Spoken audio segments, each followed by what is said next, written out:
This is We Burlesque. Hi, this is BB Sanchez. And I'm 20. This is Quinn Dixie.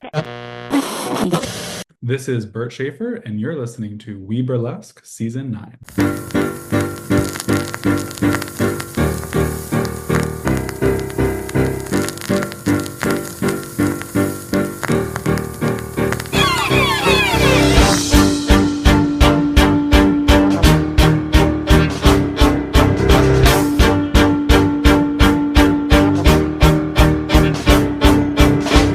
Get right into it. This is We Burlesque, the podcast, and I am your host, Viktor Devonne. And through the miracle of fiber optics, I get to talk to nightlife individuals, usually in the field of burlesque, drag, and all the little intricacies in between. I'm very excited to have Matt Adore. Hello. Hello. Hi. Where am I dialing into? Are you in Chicago? Yes. So obviously, Chicago is sprawling with talent and fabulous entertainers. Uh, have you always been in Illinois? No, I got my start in much humbler beginnings in rural Iowa, specifically Iowa City. I mean, I guess relative to the surrounding area, Iowa City's not so rural, but that is where I got my beginnings. Was that where you were born? No, I was born in Texas, raised largely in Iowa. Okay. I grew up in an even smaller town, like 7,000 people in just nowhere, Iowa. And so you found the big city lights of Iowa City and then the even bigger city lights of Chicago. Yeah, it was actually a really huge culture shock coming here. hmm I was driving, I moved here to basically support my now spouse, who is an actor. You know, you can imagine there's not really many acting opportunities in Iowa, and I can essentially work anywhere. So I came here. I took my little CRV chock full of stuff, and I was like white knuckling the steering wheel driving into Chicago traffic, being like, "Oh my God, what have I done?" Fair. As someone who traveled across the country for love as well, uh, the husband got the you know what? I'm gonna stop saying the real job because I'm starting to get a little cranky with myself for suggesting that what I do is not a real job. But got the more lucrative, stable job. How about that? Yes. And so he's in academia. And so I was sort of like, we actually looked at, so we kept going further into the country when he was looking for places to apply to. And because he wanted a tenure track position. And so he was like, okay, we could look at Boston. Boston didn't work out. Okay, we're gonna look at, oh, where did we go after that? I think we went to we looked at Iowa City. Oh Because wow. not Iowa City. No, Oklahoma City. Entirely different state. Very different. Entirely different state. Oklahoma City, which also has as I understand it, a fairly queer positive performance crowd. And then we made it all the way to Southern California. So if this hadn't worked out, I think we probably would have had to look at Hawaii because I don't think there's anything left. Yeah. So when did you realize that you were born to entertain? I remember the egg hatching moment very clearly actually. It was a Thursday night and my friend dragged me to a drag show, my first drag show. Well, I guess technically it wasn't my first drag show, but it was my first time seeing drag kings Mhm. to the only gay bar in town, Studio 13. And I was really not going to go because I had like a physics exam or something the next day. It was not a good idea that I went out, but I'm really glad I did because it changed my life. The first drag king that took to the stage, I think, was Joey D. Drag King, is his stage name. And I don't know if he performs anymore. But I remember what he looked like. I remember the song that he was performing to, and he got like this close to my face while lip syncing, and it just blew my mind because I had never seen like an AFAB person Mm. do drag before, and it was very transformative. I want to say that was maybe in 2013. And then the next year, that's when I started doing open stages and created the persona that is Matador. Do And you, at the time, yeah, sorry. oh, and at the time, I was strictly a drag king. I hadn't discovered burlesque at that point yet, because there wasn't any burlesque in town. Hmm. And I want to say it was maybe 4 or 5 years later that I um, caught wind of like a burlesque troupe in town, and kind of started following them and seeing what they were all about. And that started me on my burlesque journey as well. Do you still ascribe to the term drag king, or is that not quite the right vibe for you? That's a good question. I would say that I'm a drag king that does burlesque. Okay. We have scores of them. Probably one of our most notable is Lou Henry Hoover, Yes, who was the first to icon. win. Yes, who was the first to win Best Boylesque at the Burlesque Hall of Fame, and I think that was a real, I think, shift in our industry and how I recognized, because I know also Lou, who also performs as a in a femme persona as well with Kitten, their partner. Um, there was, I think, some people were probably mad, and fortunately, those people kept it to themselves. But for many of us, it was. I think we were like, oh, actually, okay, yeah, that makes a lot of sense. Why wouldn't it? Why wouldn't it? And now we have more recognizable figures in our field that are getting more press. I'm very excited that Marie Hill has a show coming out that seems to sort of be a competition reality show in the vein, if not the exact same dynamics as Drag Race. Um, Obviously, Drag Race has featured drag kings, but not ever had a contestant. I don't. There are some folks who feel that they're in Right. entirely different art forms. Do you find that they're entirely different art forms? Between drag kings and drag queens, Or drag creatures, drag beings?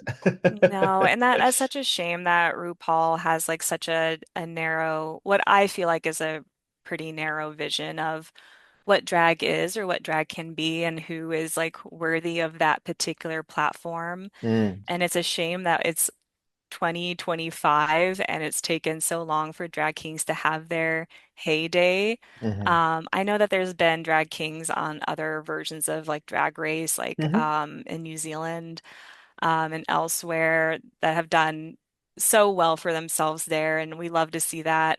Um, and on the like, Dragula hmm show. Uh, yeah, it's just such a shame that it's taken so long, and I still feel like we're not quite there yet. What Murray Hill is doing is so incredible and so revolutionary for us drag kings. When you were figuring out the performance side of it, do you think because it was a king that made you say, "Oh, this is," so sort of like you fell in love with the drag as the first component, and that the stage was the medium? Would that be fair to say? Was it the self-expression? Was it working through identity? Was it the presentation? Yeah, I think it was definitely the presentation that I fell in love with first because like at that time, I knew that I was a queer individual, but the gender stuff hadn't been tapped yet. And that I Mm, think that's why it blew my mind so much because it was sort of like, in some sense, a bit of an answer to some of the questions that I had been having at the time. And it gave me a safe place to experiment with gender and mm, explore that in my own life. I was a lot more femme at the time. I hadn't yet come out to myself as a non-binary human. And yeah, I'm not even sure if I knew that non-binary people existed at the time, way back then. So it really opened up my eyes to a lot of queer community. And I think that's why I really loved drag. mhm. Well, it also is. We contain multitudes, and obviously there's a lot of hyphens and intersections. So there are some people who are trans men who do burlesque. There are some cis women who do drag. There are non-binary people who do all kinds of different things. So sometimes it's hard and then sometimes we find out later. We don't necessarily. So I'm something. I don't quite know what. I use he, him pronouns, but I'm not mad at a they ever. In fact, I find a singular they to be very useful, but I know that that's not a great default because I also know that automatically theying someone can other them and make them feel either not enough Right. or viewed a certain way, and that's never how I mean it, so I need to not do that. Um, But so many of us go through, I mean, we find so often in the drag race continuum that there are so many queens who find out, or you finally get to the lexicon that, oh no, that's actually what the storyline is, because there are so many trans girls in the Hmm. drag race. And obviously we have our trans men representation represented as well. Right now only with Gottmik, but stunningly with Gottmik all the same. Yes. So do you ever perform in a more whatever femme means for you presentation? Ooh, good question. So that's something that I've been thinking a lot about. In recent memory, Um, I actually did this act for the Show Me Burlesque Festival, but I have an act as a snake. So I'm not really a femme persona, but I figured that a mustache was maybe not the vibe for this slinky, slithery snake that I wanted to portray. I could have done that. It would have been an interesting choice, but it wasn't the aesthetic that I was going for. But as I've grown like more comfortable in my own identity and owning it, I have been a lot more open to doing femme performances. And actually, um, I've been also like taking aerial classes for a while now. And if I ever dip my toes into aerial performances, I don't think I really want to do that as a drag king, just because I kind of want the more like freedom of movement without a binder and all of that, without packing, all that jazz.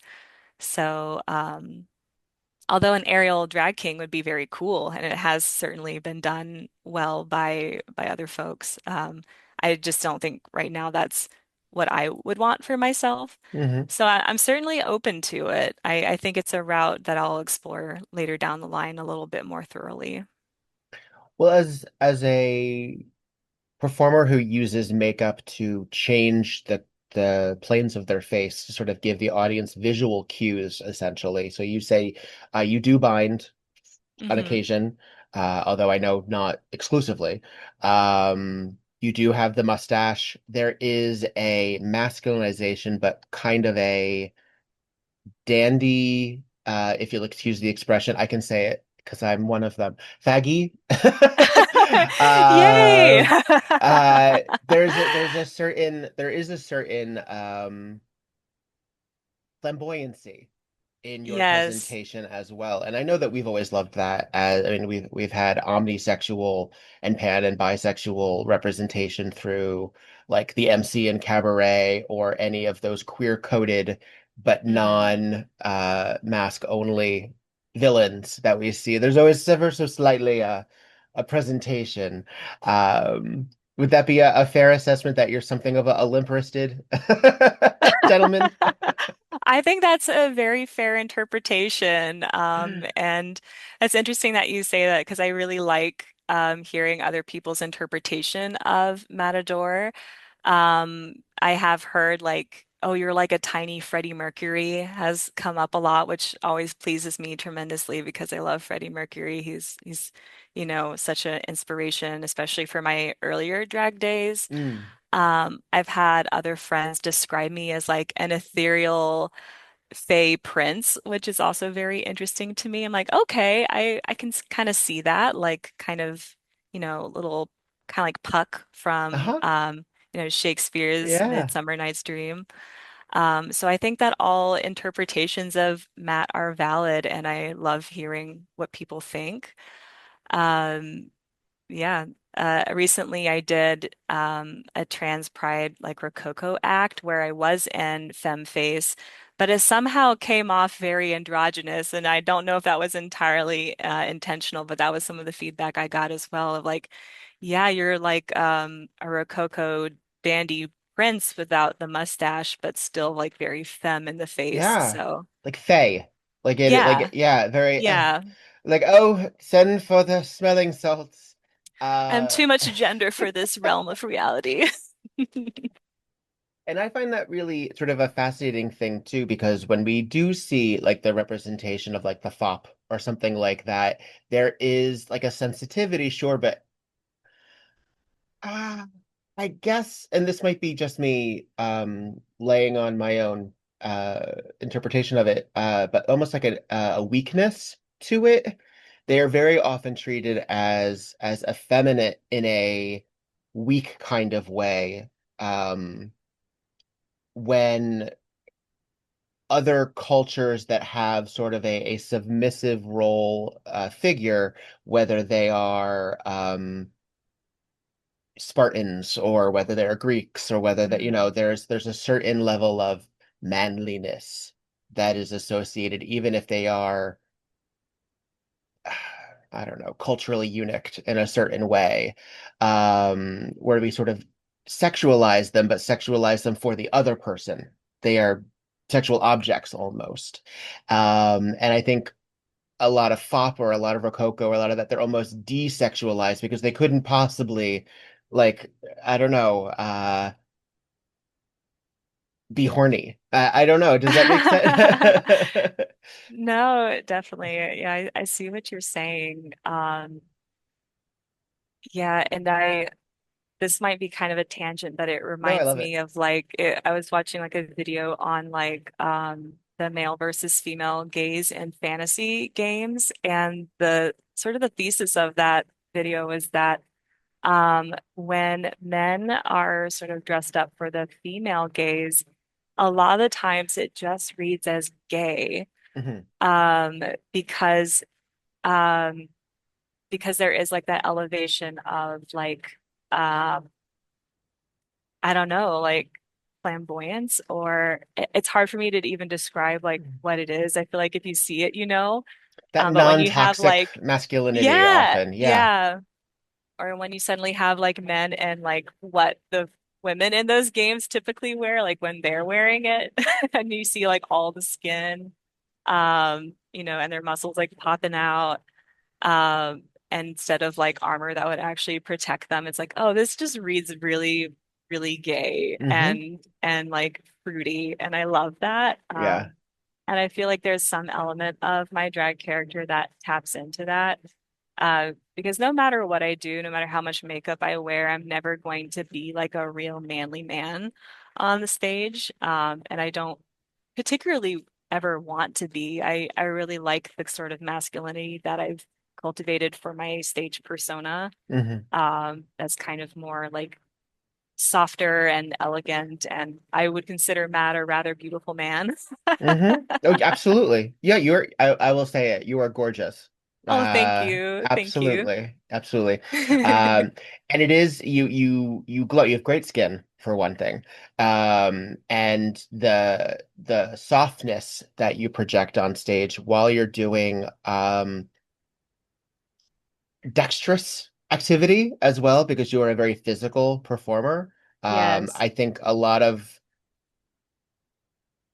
presumed expectation that I think drag kings are still working through, breaking through, is sort of that they don't do the death drops. They don't do the flips in the same way that a lot of Hmm. drag queens are expected to, especially now, what with the advent of television. Yes, yes. Um, and that there's sort of a park and bark kind of concept. They expect you to dress up kind of like uh a My Chemical Romance figure and just point a lot. Like but you move, you work the stage. Oh goodness, thank you. Presumably you have some sort of athletic awareness of your body. I'm trying to get there.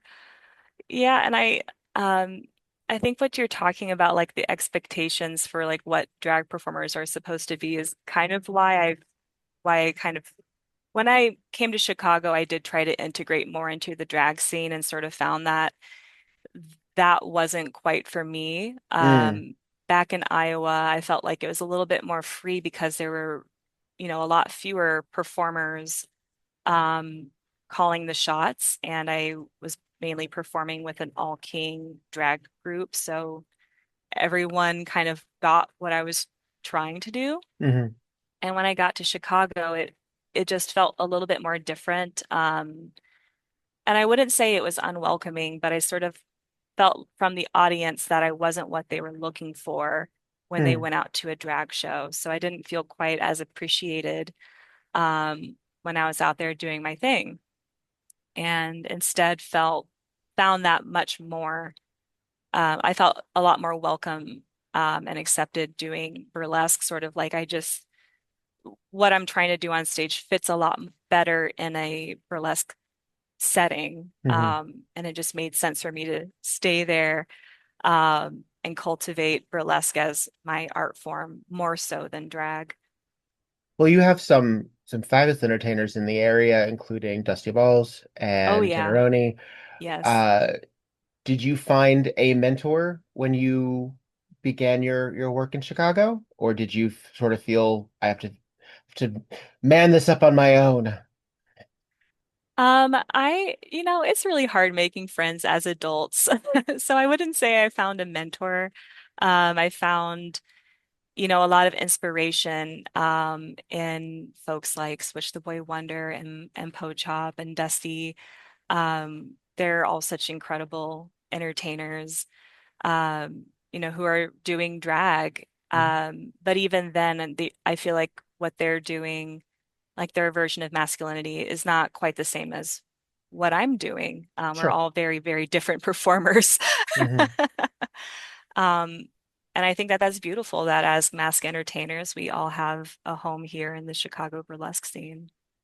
Well, when we look at presumably cisgender, although again, wibbly wobbly all over, cisgender male burlesque performers, whether they use the term boylesque or not, there is such a variety there as well. And I've talked Yes. to a few performers that there was an expectation of a less extravagant experience at a certain point. I think because so much of quote boylesque and so much of drag kingery is through the lens of what we're deconstructing as masculinity. So the choices that we make, the decisions that are styled or presented, it's almost like we're making a commentary on masculinity, even if that's not what the act is about, because the choices that were made where the audience is seeing what a guy looks like through our Hmm. presentation. And I don't know if necessarily um, women and femme uh, burlesque performers, they're looked at as making a commentary on what a woman is, if that makes sense. Um, because I think inherently they already are because of how they're being out there in their agency and um they're representing, whether it's their skin, whether it's their uh gender presentation. Like there's not there's sort of a shorthand automatically figured out that Mm. women burlesque performers are gonna go out there and either be sexy or deconstruct femininity in some way, but those feminine trappings are already because of the male gaze, are already because of capitalism, already because of, patriarchy. So deconstructing our own patriarchy is sort of interesting. No, I hear you. Yeah, and I guess like as a drag king, yeah, I see what you're saying, that when I go out on stage as a drag king, there is sort of maybe an implicit commentary of like, this is the version of masculinity that I'm offering to the audience as perhaps an alternative to what they usually get to see. And I do think that is part of the appeal of drag and part of the appeal of, um, if people like what I'm doing, I think that that's definitely part of the appeal of Matador, that you get to see a beautiful man doing tricks and being confident and shredding his stuff on stage. Some people like really, really vibe with that. What are some of the songs that work often in your repertoire? What do you find most reflects like the soundtrack of Matador? Ooh, good question. I feel like Matt has two modes, like rock and roll and what I lovingly call depression bangers. Because at this point, I've performed to a lot of songs that are about heartbreak. Sure. They're what I feel like are very sensual songs, but all at the same time, still about a subject that maybe other performers don't dwell on quite as much as I seem to. Hmm. Like it's never my goal to bring the audience down at all, and I don't think that those performances are depressing, but I keep coming back to them. I love Give me me some some depression songs. bangers. Give me some songs. Okay, so like Call Out My Name by The Weeknd, Donna Missiles' Keep Lying to Me, Led Zeppelin's Babe, I'm Gonna Leave You, like good upbeat for the most part songs, Yeah, but man, but tragic. Yeah. Yeah, yes, yearning and yes, loss. Yeah. yearning, yes, that's it. That's the thing I want people to feel. As someone who presents a very specific way, and you're also a stripper, you're also taking off clothes as a burlesque performer. How do you, if at all, concern maintaining, if any, illusion? Because you're shedding objects, and so if you were padding and you were shedding, well, those pads would be revealed. Those situations would be part of the storytelling. How do you strip while maintaining your own sense of presentation? Ooh, I really like this question. I feel like with more femme and female presenting performers, the final reveal tends to be like nipple pasties. But for me, I usually just have like my rhinestoned nipple binder on. I haven't quite figured out how to incorporate pasties into my overall look. Mm. So the chest tends to already be out and apparent. There might be a reveal, but also maybe not. Hmm. My final reveal tends to be like my crotch or my ass. That's very male Yeah, burlesque. That's just sort of how, because again, the chest usually is opened up really quick because we take off our shirts yeah, like real it quick. goes into like the cultural like ideas of what is considered erotic and forbidden. Like Hmm. for females, that tends to be the chest. Not that the crotch or the ass is less erotic, but for some reason this is like the chest is the taboo area, much more so than those other areas, I feel like. So for me, what do I've got besides, my packer bulge and my ass to show? When you wear the binder, do you wear pasties on top of it, or are they pre-spangled? My rhinestone nips are always pre-spangled, so I would really love to incorporate pasties because I feel like that's honoring the tradition of, more femme burlesque.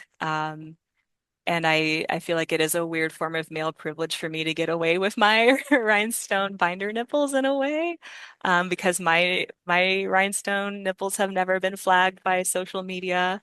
Mm. Um, and there just doesn't seem to be the same rules, like laws applying to me that it would to a performer performing with performing with breasts out. Yeah, their natural So, chest. Yeah. right, their natural However, yeah. chest. So I'm working on that. I've got a few ideas of how I would like to accomplish that with costuming. I've tried magnets and they tend to just slide right off when I'm doing my thing. Interesting. Okay. So maybe Velcro. I don't know. I'm really open to suggestions. It's the binder itself, it's a compression binder, yes. So it's the Yes. standard Hmm. uniform essentially. It's under an undergarment, really, right? So it's Yeah. and I've just rhinestoned it. I took a lot of inspiration from Lou actually in making that binder, because I believe he performs with something very similar for a lot of his performances. Hmm. And they look so beautiful. So I have a skin toned binder that I rhinestoned to be the kind of contour of a male chest with nipples on it. So kind of helping me with that nude illusion look. Yeah, yeah. Already, it had, and that already becomes something of a commentary as well, isn't it? Because then you, even if you're not addressing it, the commentary that you just pointed out, which is male privilege, and how chests are viewed on social media and on stages, how liquor laws are based around entirely. Uh, Yes. Yes. I admit I've yet to get to Chicago, and I've been telling Randy and I've been telling Shimmy, and one day I will get there. I will get there. I will get there. I will get there. Hey, this is Victor, and I would really like to thank the folks on the Patreon. It really does make a difference. I know this is one of those times in the world where we're like, who the hell has the $20? Who has the $5? Who has a buck? Well, if you do, thanks. If you can throw it at me. I understand that we have a lot of other concerns out there, what with social justice and also groceries. So if you happen to have it and you want to throw some dollar bills at the entertainment art that We Burlesque and Victor Devonne puts out there, it helps me a great deal because there are some very real bills that come with podcasting. It's a lot of fun. It's all I know how to do, except dance around on stage and put on shows. But it does cost money. Ugh. But there are some folks who throw me some dollars on Patreon, and I would like to give them a lot of love. And those names today are Goosey Gander, Roxy Reverie, Faye Havoc, Tiffany Lane, Madam E, iRed, Shimmy LaRue, Curly Bright, Oliver Swisky, Sebastian Crane, Horace Stilton, Alex Colad, Bo Britches, Luna Delight, and Stormageddon.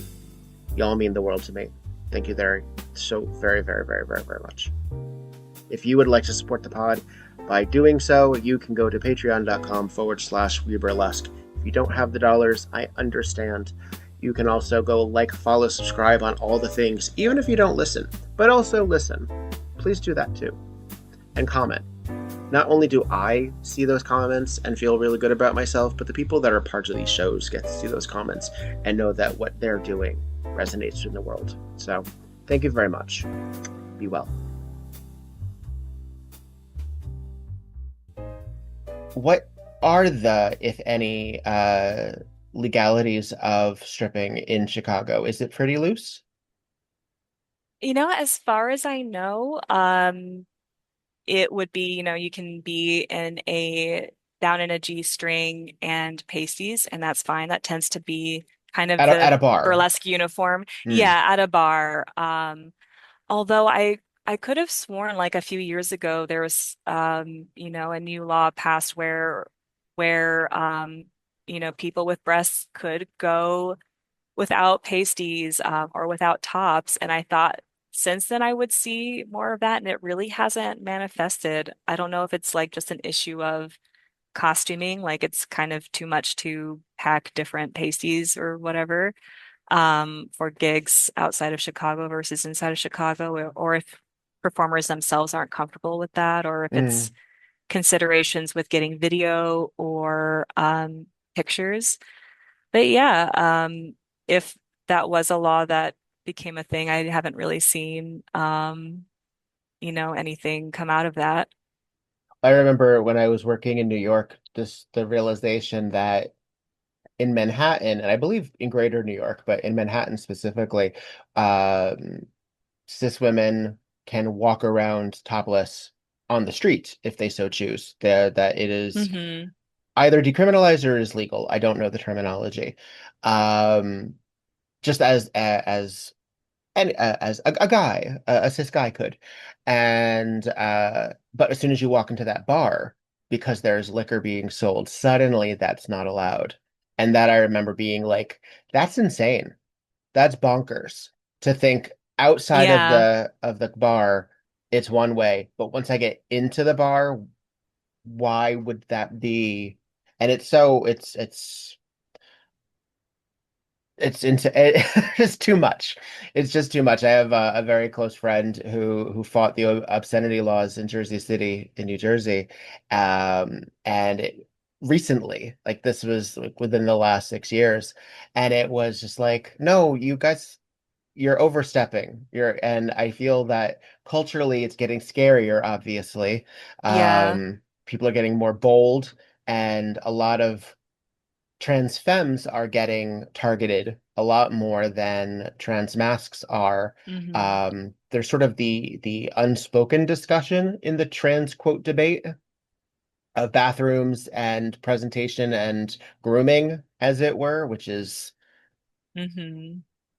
what it is. How do you feel that hopefully Chicago is a little bit more progressive in this nature, but are there is there even a shift in what would be considered a liberal city in attitude about presumed transness, presumed mask presenting, femme presenting folks? That's a really good question, and one that I don't really have an answer for in Sure. Chicago because I do feel like Chicago has a long history of being a very queer friendly city. Hmm. And being that I generally just look like a cis woman to most people in my day-to-day life, Okay. I haven't had a lot of experiences with people being, um, Why are you in you this know, room? Hmm. right, exactly. But that being said, I do go back to Iowa a lot because I perform there. I have all my queer fam still back there, and so returning back to Iowa, which has taken a very red turn.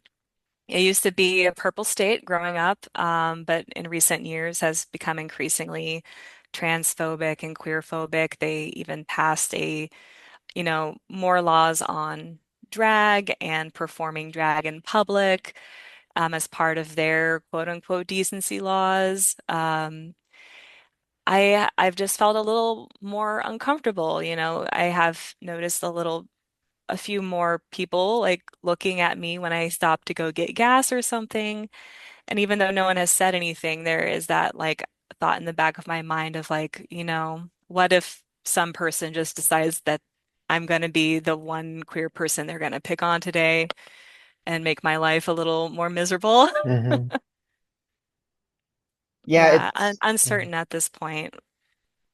it's a little distressing. Are you finding at the very least a sense of community and relief in the nightlife scene at the Oh in this yeah. cultural times? Yes, I really feel like queer nightlife is such an oasis for so many people right now, both here in Chicago and in Iowa.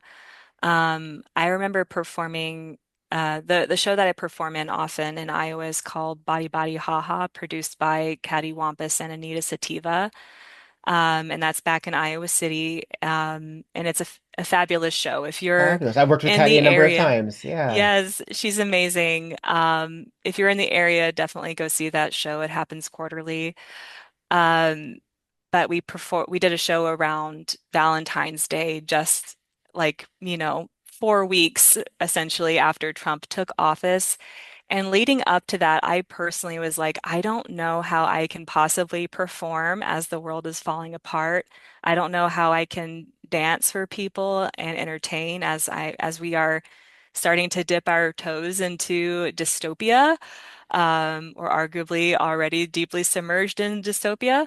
Um, but that audience was so hungry for us as entertainers, and they were so ready for what we had to show them because I think that they needed it as much, if not more, than the performers in that show. They needed to see queer representation. They needed a place where they could feel safe. There was like a VIP table of trans women like right out in the front, and they were having the time of their lives. And when when I stepped on stage and I saw them, I was like, yeah, this is who I'm performing for, and this is who this really matters for.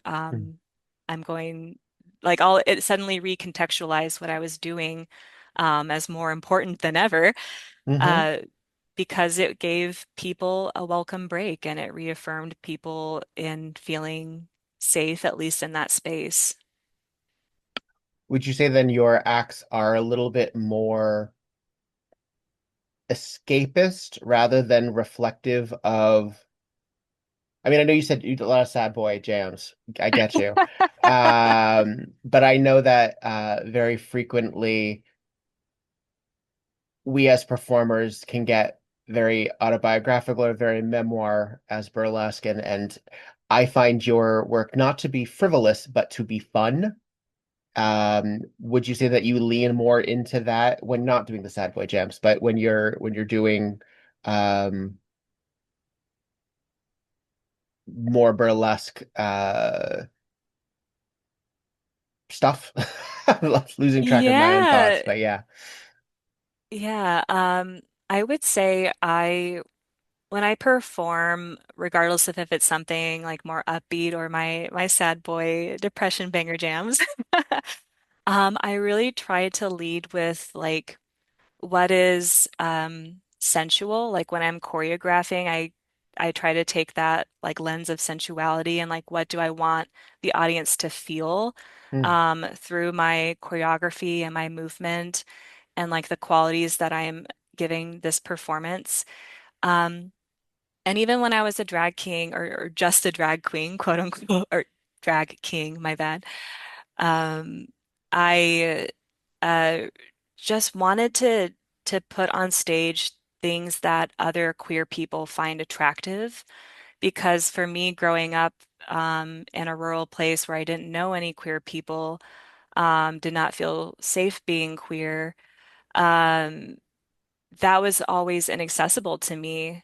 And I always figure like what people find attractive varies from one person to another. But I think that if I'm doing something that I find sensual and hot and entertaining, surely there's some other queer person that finds it sensual and hot and entertaining. And that's always what I want to give, my queer audience is a glimpse of something that they can recognize as for themselves, Hmm.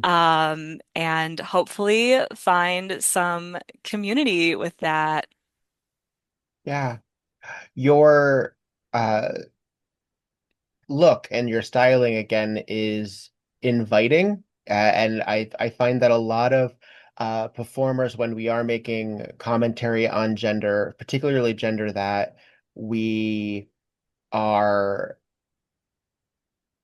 figuring out, we can lean very heavy into aggression for masculinity or very Mhm. rough, just rough. Yeah. There's a certain when we view when I view masculine, there is a certain snarl often that I associate with it Yeah. in a negative way. And I don't find bullies hot personally. I know that's a whole trope. Is very often Yes. bullies I know what are, you're talking about though, because like yeah. I see that There's a especially in, hardening. There's a hardening. yes, Yeah. absolutely. Like the And yeah, please. Oh no, I was just thinking back when I was a young baby drag king and trying to figure out my own drag persona. I think there was a good while where I was trying to like be that hard man and realized very quickly that that was just never going to be for me. And Uh-huh. I didn't feel comfortable with it. I didn't feel good doing that. Um, and yeah, like I think I still see that with some drag kings that there is like this idea that you maybe need to inhabit a little bit of a fuck boy Yeah. personality. And that's fun too. I mean, that don't It get me can wrong. be. Yeah. And it can be taken to the edge in a very similar way that some drag queens play very stupid slutty in a Yeah. negative way when those don't have to be where you immediately go when you think of femininity um to that end. Uh I mean, slutty's always fun, I find, but Love stupid, slutty. stupid sometimes can be it's because then you're running obviously into misogyny and you're running into a lot Hmm. of who is this for? Who are you making this commentary for? And I think that I don't, I mean, while I understand that misandry is a thing, I kind of understand it a little bit more. I understand misandry. Yeah, I feel like it doesn't hurt It people in really the same doesn't. way, you know?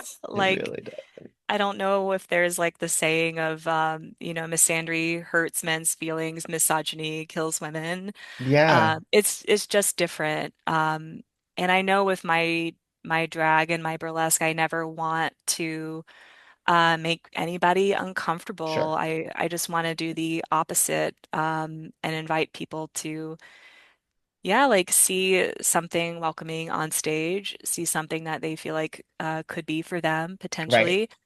Um, yeah, I never want anyone to walk away feeling uncomfortable or worse about themselves than like, than before I took on the stage. hmm You want people to you to have a feel better once you've left. Exactly, exactly. And even, I mean, I know we had talked a little bit about, um, you know, that my drag is not necessarily super like political, but the like Trans Pride Rococo act I just did, um, that act was um, about embracing myself. I performed it to Lo Fang's cover of "You're the One That I Want" from Greece, hmm and for me, the presentation of that song and the lyrics always felt like um, a transmasculine love letter. And I know that's not how the lyrics were intended to be taken up, but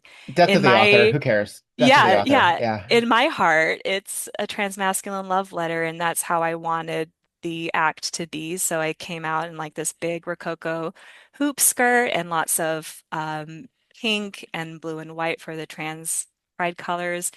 And the hoop skirt really looks like a big cage. And I start doing what you could arguably call some poi with the hoop skirt. Um, and I do think that it read on stage, or at least that's the feedback that I got of like it looks like a cage and you look like you're more comfortable as you're coming out of the cage and embracing yourself. So Coming out of the um, cage and feeling just fine. exactly, feeling just fine. Possibly because of the styling of the mustache and some of the aesthetic choices that you make. There is a bit of, even if you're not going as far back as the Rococo, there is a bit of a throwback, sort of Yeah, definitely. uh, vaudeville strongman kind of Yes, situation, yes. circusy. Possibly because I think I've seen you in at least a singlet or two. So I have that in my head. Uh-huh. Is there any contemporary references outside of the music that you feel that you vibe with, or do you largely stick Ooh. with historical references? Um, wow, I've never really thought about that.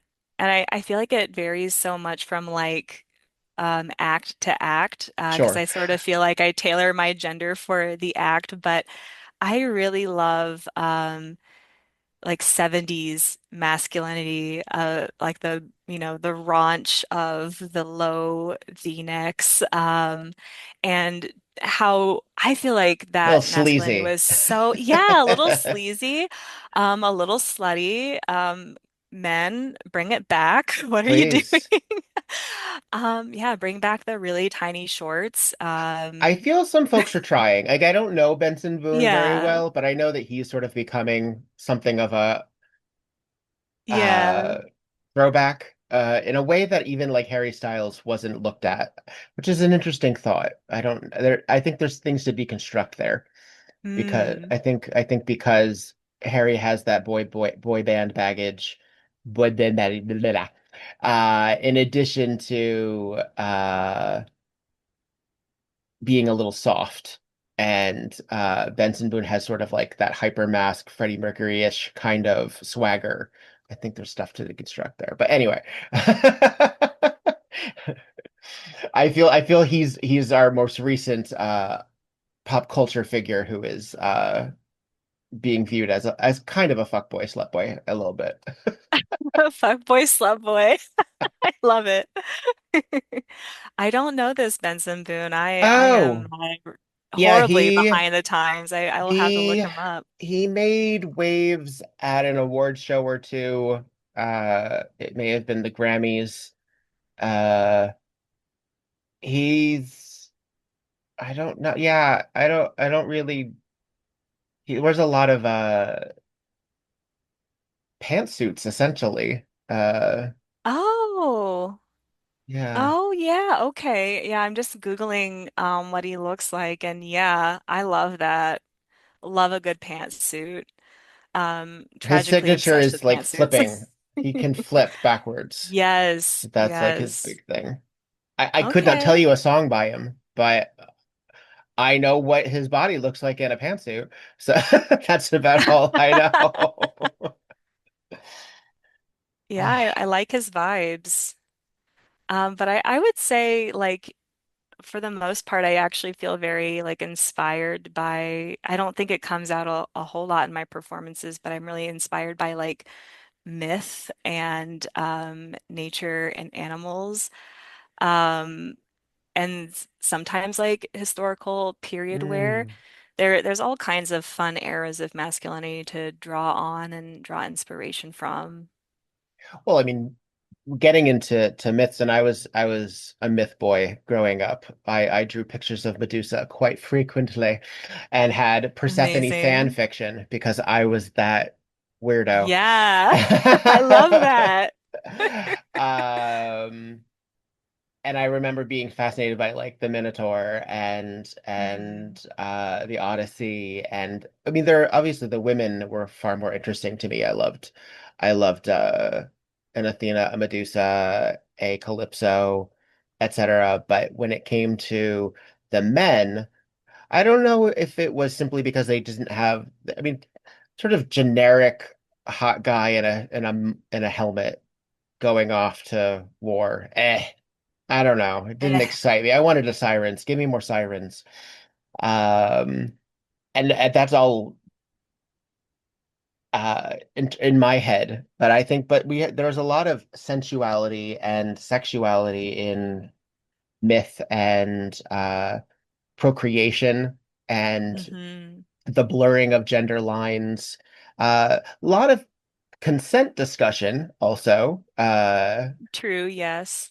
Speaking of toxic masculinity, there's a lot of I mean Zeus is like the ultimate fuckboy, isn't he?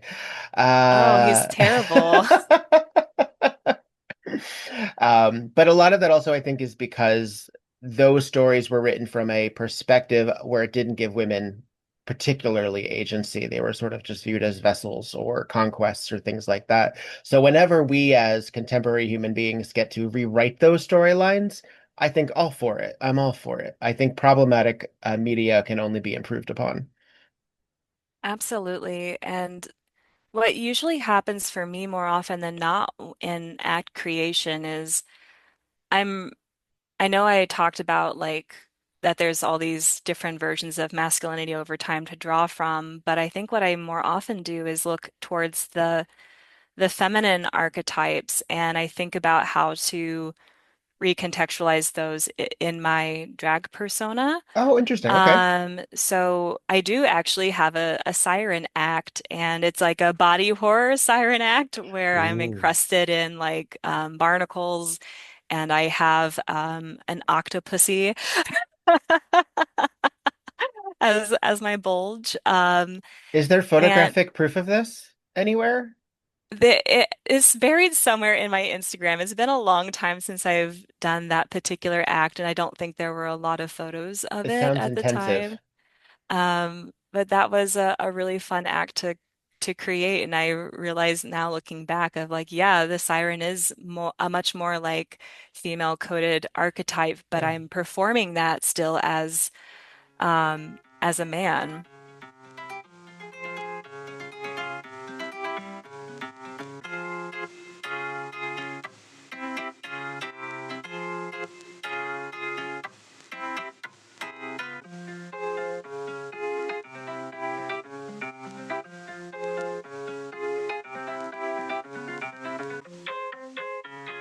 Tonight on Murder, She Wrote. Hey. Hooray!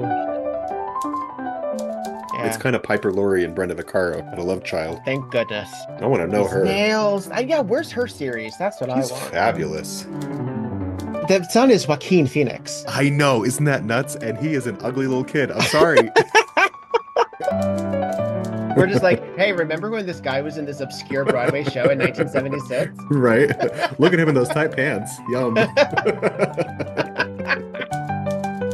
because there's not a But we lot do really get, going on. It's yeah. supposed I mean, unless you're listening to the dialogue, which frankly, audience at home, you can do without us. We're just Yeah, do learning your own about work, some of these damn it. backstory. But Right. Boswell put her up to it. Yeah. And then Trish had to be killed because she realized that Boswell didn't have her interests at heart because Teddy was the inheritor. Yeah. Playing her like a fiddle. Oswell knew it, and Trish just gulped it down like one of those martinis. And then tossed it onto the lawn. And then lost her head. Poor Trish. Trish loses her head. This is Viktor Devonne. And this is Petra Fried And this is Tonight, on Murder, She Wrote. wherever you get your podcasts. But that is also the thing, isn't it? So, as a non-binary human being off stage, playing what is effectively a man on stage, not just are you making decisions to say this is how you self-identify as a man in those instances, but to also then theatricality it up. It's these are I Hmm. love nuance, I love layers. I think that's a lot of fun. And because then you're building, then you really are world building. And I don't get me wrong, I love a good 5 minute gown and glove, call it a day, hot, hot, hot. But I also love lore. Like I Oh just think that's yeah, fun too. gotta love some lore. Is there a backstory that you have for Matador? Um, I don't. I Okay. don't have one. I feel like Matt's backstory is so wrapped up in my own personal Sure. backstory as a queer human. Sure. I just know that for some folks, like they're like, oh, like I mean, For sometimes sure. it's difficult to maintain. Like I had a backstory for Victor when I Oh first yeah. began. Yeah. And it was like your, you know, runaway to the circus type situation ish. Like a theatrical outfit and a hobo clown storyline. But it's hard to maintain that when you're also trying to be authentic. Yes, especially over time. Yeah, and in the moment, like I don't want to be like that artifice when I'm hanging out. Like, oh, Right. by the way, I'm also from like the 18th century. Don't mind me. Like that's exhausting. That's exhausting. I think that is a very helpful thing though for people when Sure. they are, especially like newer performers of answering that who, what, when, where, why Mm-hmm. of their character. It is tremendously useful for character building and act creation. I think that that's something I try to keep in mind in the back of my head of when I'm developing an act of like, who is Matt in this act and this moment? Where is he from? What's the vibe? And what setting is this supposed to take place in? I'm pretty sure that this is a conversation that I had with Willie LeCue at some point, because he is often drawing inspiration, I believe, from 1930s, Mm-hmm. Berlin. Mm-hmm. Um, and that's integrated into a lot of his performances. And you can tell because his performances are so grounded, and so character driven, even if you're not like privy to that, that's exactly what he's doing. Um, you get a sense of like, okay, his character is like a inhabiting a particular sort of fantasy space. Mm-hmm. At least that's what I get when I watch him perform. Well, that's the grandness of a fully formed performer, isn't it? Yeah. It's someone who has that moment before, that moment after, and exists in that space. I guess when it comes we're a lot of us were performers on top of performers, so we are our identity. So if I'm Victor, so I'll speak for myself. So if I'm Victor Devon, I'm whatever Victor Devon means. But then when I put on the silent hobo clown attire, I'm Victor Devonne inhabiting this space, and I need the audience Hmm. to believe it so that I can be effective as that character. But if I'm playing this failed magician whose tricks aren't really all that exciting, I'm that figure as well. And where do those twains meet? Are they all the same person, just on different days of the week? Am I a performer who's also a performer? Is that the character? I don't Hmm. know. These are a lot of these are considerations. Willie, however, I think just comes out of the ethos. So I mean, he's sort of a sort of an ephemeral being. So I don't know how that works for him. He is. He's just literally the God Pan made manifest here on Earth. In a harness and a glitter lip. Yes. That's Uh, right. Hmm. I did notice that very frequently also the looks that you follow to are very form fitting. You use your natural hair more often than not, if not Yes, always. Um, and so you are a body being. You are a body king. You do show a lot of skin. Was that I do. something that I know you said you didn't necessarily know that burlesque was going to be part of your storyline when you first began, but was there a level of determining what your comfort level was for that, or have you always been pretty comfortable showing skin? You know, that you asked me such wonderful thought-provoking questions, and I love it. I feel like it's kind of interesting because in my day-to-day life I am very modest. You know, I'm sitting in front of you in a In a turtleneck turtleneck. in at the end of May, because I hate the feeling of AC blowing on me. I love crop tops, but I get chilly. Okay.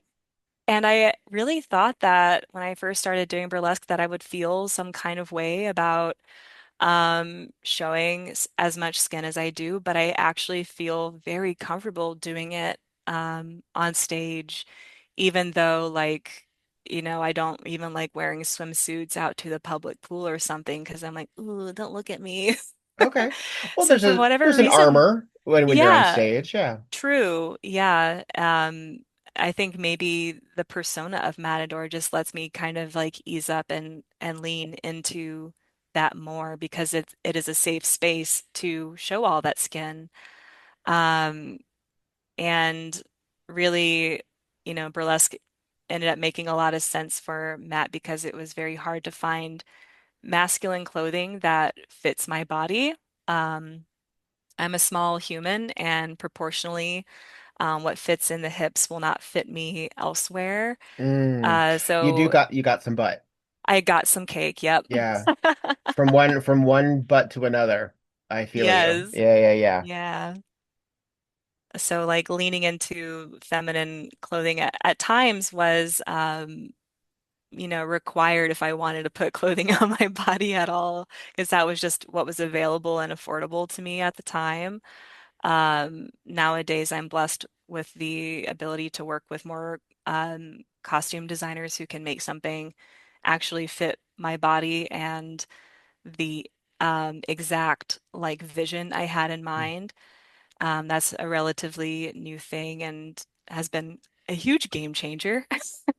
Do you construct your own wardrobe I'm ever? much more comfortable with the dazzling, and I can take pre-existing stuff and alter it somewhat to my body. Like I can take in vests and hem pant lines and things like that.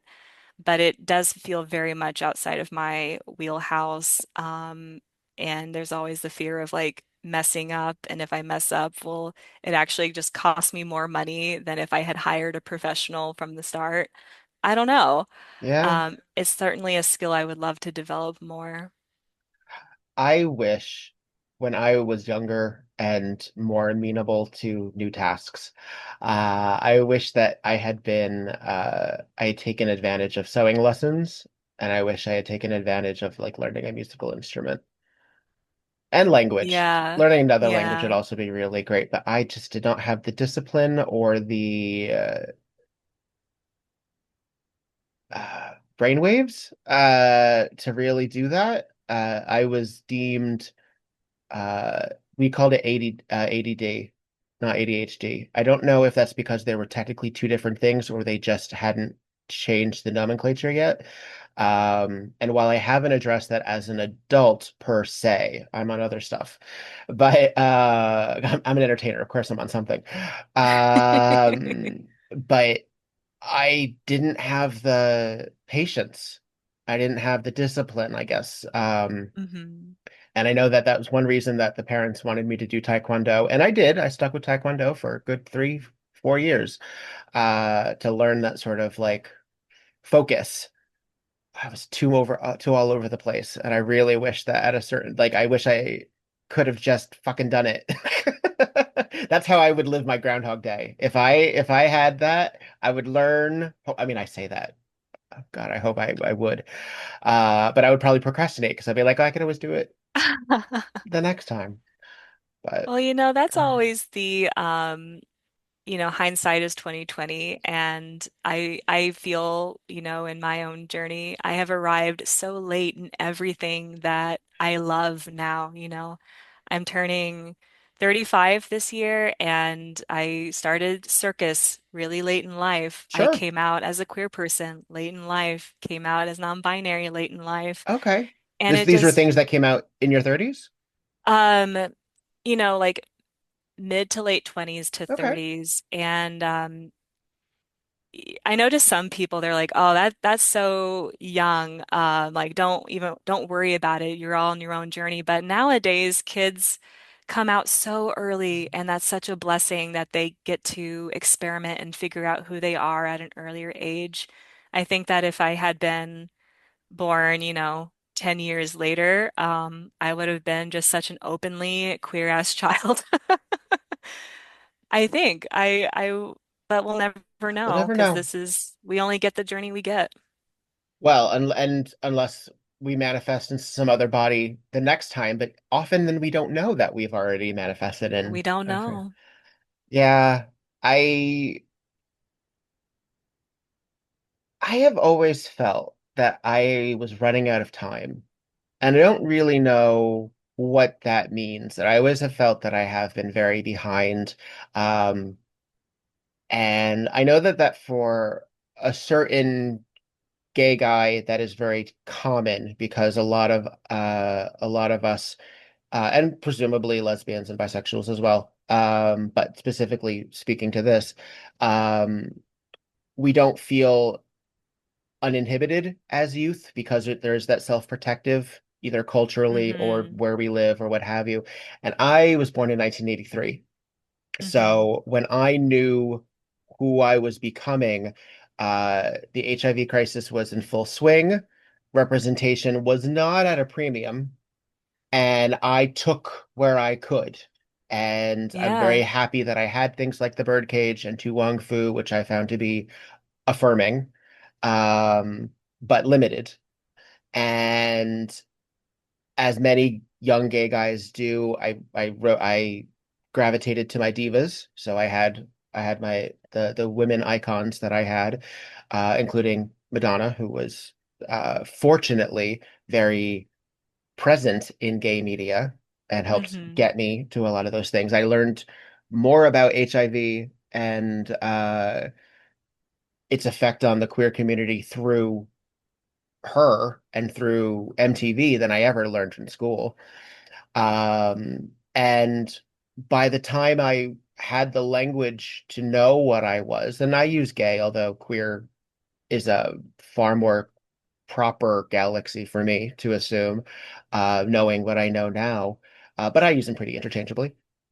Uh, by the time I was using the word gay or something like that, that was the slur. Like I wasn't ever, I mean, I probably was, but I wasn't often called a fag to my face. I wasn't often called, uh, queer was never a slur for me. I know it is for some people. But a lot of these, homophobic slurs, they weren't necessary because gay was the bad thing to be. And so that's why when I had to sort of self-protect, and then I found my Rocky Horror people, and then I found my burlesque people, and then I found Uh, that's pretty much how it stayed. Uh, just more burlesque people. Uh-huh. But I mean, and that's one reason that I even have this podcast is because it wasn't enough for me to just do it on stage. I need to also just talk about it all the time with other people and share notes and see the commonalities that we have in addition to the nuances. And I think that that's very real. To sort of have like Absolutely. a you've always been this. You just had the information you were given at one time, Hmm. maybe. Yeah, I mean, so much of our ourselves and our identities are formed in conversation with other people. And, a lot of the times, at least it was for me, other people really set the stage for me to even feel comfortable asking myself those questions. Hmm. Um, especially like if you are being raised as a cis woman and you are queer, you are constantly bombarded with messages that your queerness is actually just normal straight person feelings. Like, oh, do you have a crush on your female best friend? And you get really sad when she's dating a guy. Oh, well, that's normal. Like like all straight girls feel that way. Like those are really like things that I had read or I was hearing about at the time of my early like, childhood identity Hmm. formation. And like looking back that's wild, but Hmm. it makes sense why maybe it took me so late to understand myself as a queer person because I grew up with lots of anti-queer messages Hmm. and it took ages to understand, like, no, actually, this is who I am. And it took even longer to feel comfortable with that because I was still in a very Christian conservative area.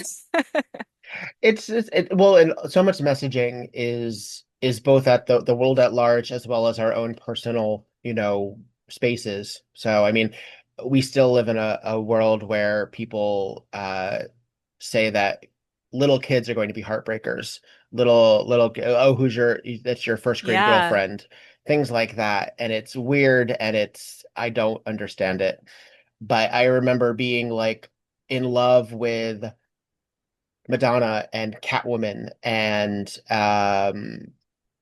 these and the women from Clue, all of them, and Hmm. wanting to be them essentially. So there was even like a period of time where I'm like, maybe I'm a girl who wants to be a boy. Maybe that's what it is. And it's just sort of like I it's sort of a fascinating kind of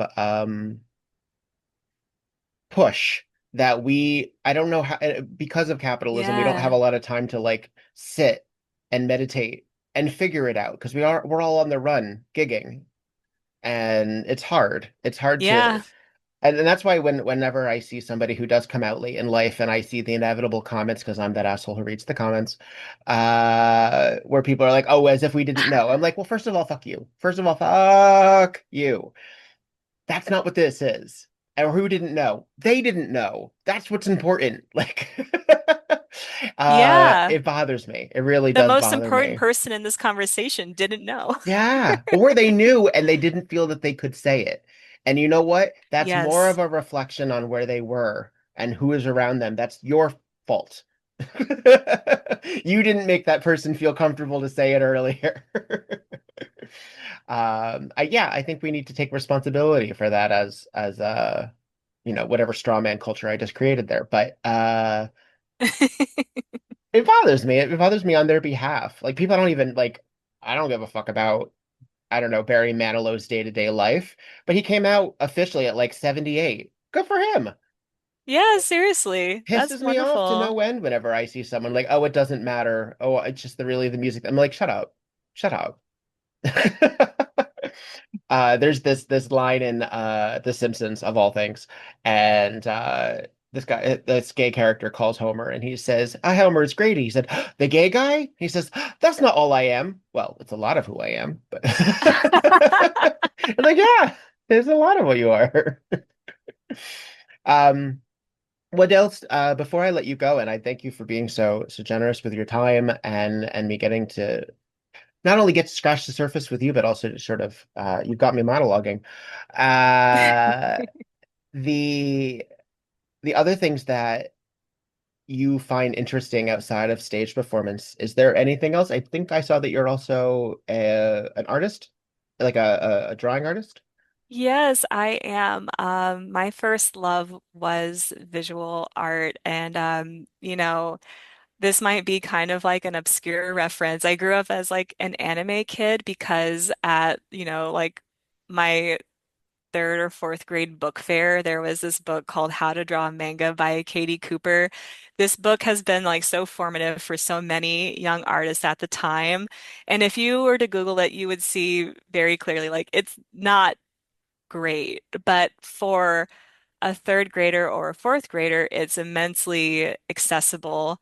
And that started me on like this lifelong love of drawing. And I drew like every day, from grade school to like high school, and kind of stopped when I got to college because I didn't have the time. Mm. And you know, as awful as the pandemic was, it did give me time to start trying that again.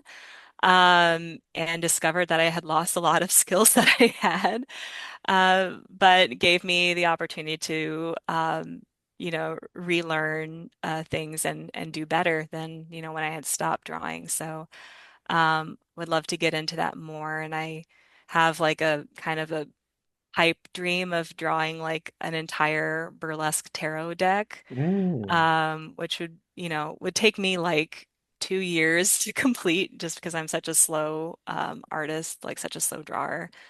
But that's the dream. If I could quit my day job and just dedicate myself to art, that's what y'all would be seeing as me trying to get folks to nominate themselves for XYZ Arcana card or something. Hmm.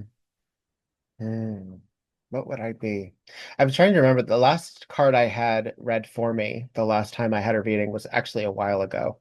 It was, oh God, was it BurlyCon? It may have been November. It may have been November. It's been that long. And I got the moon. I love that for you. Yeah, I got the moon. But I haven't had a card drawn in quite some time. Are Do you you know a much tarot? ish? Yeah. A little, a little. I have friends who are more inclined. The Rocky Horror burlesque pipeline included a lot of witch friends along the Oh, way. of course. Yeah. So, That Venn diagram is not quite a circle, but pretty right. close. Well, it's the Renaissance Fair, Yeah. cosplay, Rocky Hmm. Horror, burlesque, drag, like a lot of tables in the same room. Oh, yeah. Uh, so I know some, but I don't know a whole lot. Uh, and I sort of view it as a good guiding light, if not a literal projection. If that makes sense. But I find it useful in Yeah. a similar way that like a lot of folks find astrology to be useful. Yeah, for me it's much the same of like it's a really useful reflection tool, to Hmm. get you thinking. And I think that like the archetypes of the cards are useful sources of inspiration in terms of like the different themes that come up in our lives and the imagery, maybe you can draw on that for a performance, Hmm. perhaps. And what would that look like? Just stuff to think about. I have performed as a tarot card. I did a tarot show. I was the fool. Ooh, Yeah, I did. I did it to Waltz by Fiona Apple, which is a I love fun, that. a fun jangly. If you don't have a song to sing, celebrate. A kind of like just if you just go out and sit on the lawn and do nothing. Uh, because nobody does it anymore. Nobody just sits on the lawn and does nothing. Yeah, yeah. I mean, I naturally the was, fool because of the clown white. Naturally, a lot of people go clown for fool, but technically those are entirely different archetypes.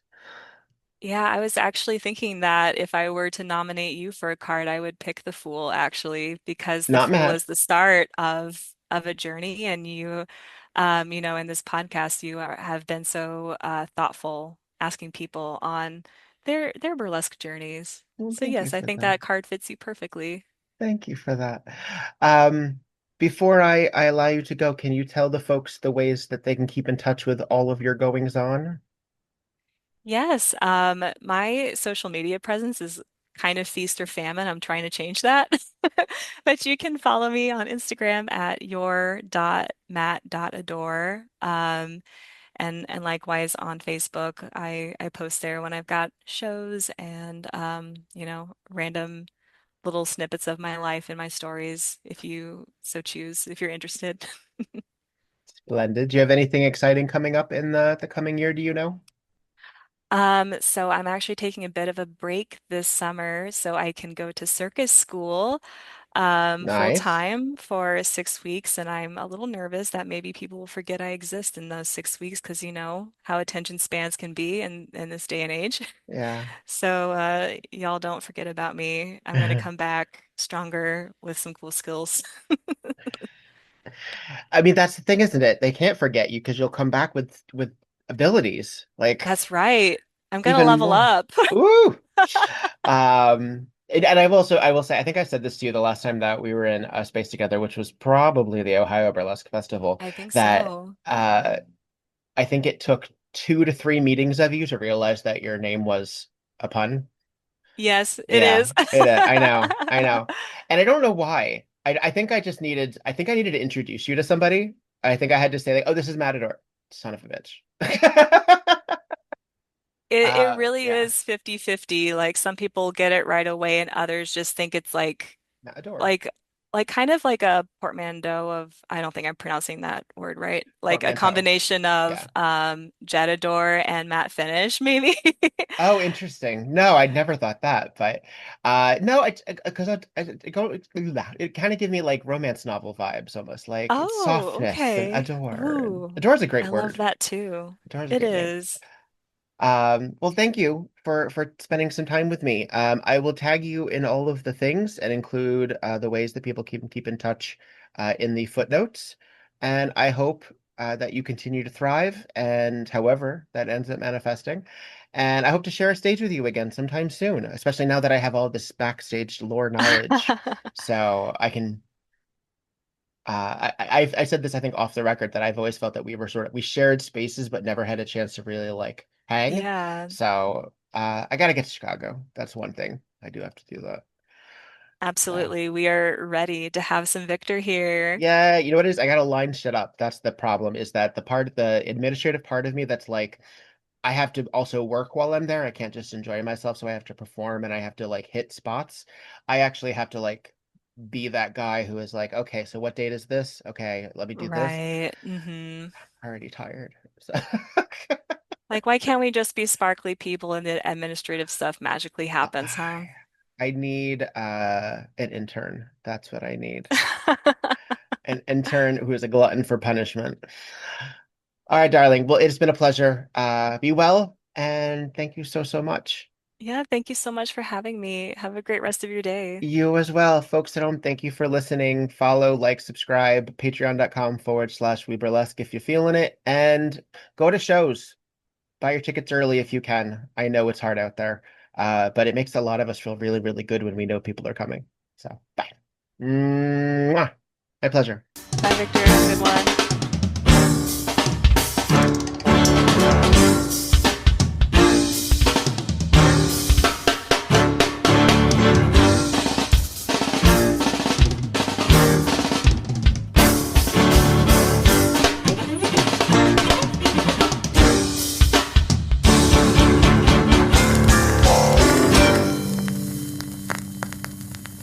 We Burlesque the Podcast, created, developed, and edited by Viktor Devonne. Podcast artwork by Logan Laveau. We Burlesque the Podcast cover art photography by Atticus Stevenson. Theme song, On a 45 by This Way to the Egress, used with permission. All incidental music via Pixabay under the expectation of fair use. Please visit WeBurlesquePodcast.com for notes on this and every other episode. Follow We Burlesque and Viktor Devonne on just about every platform, and support the podcast via patreon.com/We Burlesque. Don't got the cash? Please follow, subscribe, and give 5 stars on every platform you can get your hands on. It really does help. All original material is owned by Viktor Devonne and White Elephant Burlesque Corporation. All of the materials property of their respective copyright. No infringement, while likely, is intended. This episode and all episodes thereafter are in memory of Lucky Charming. Miss you, friend.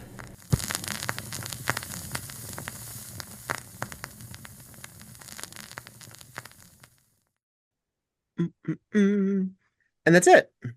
Woohoo!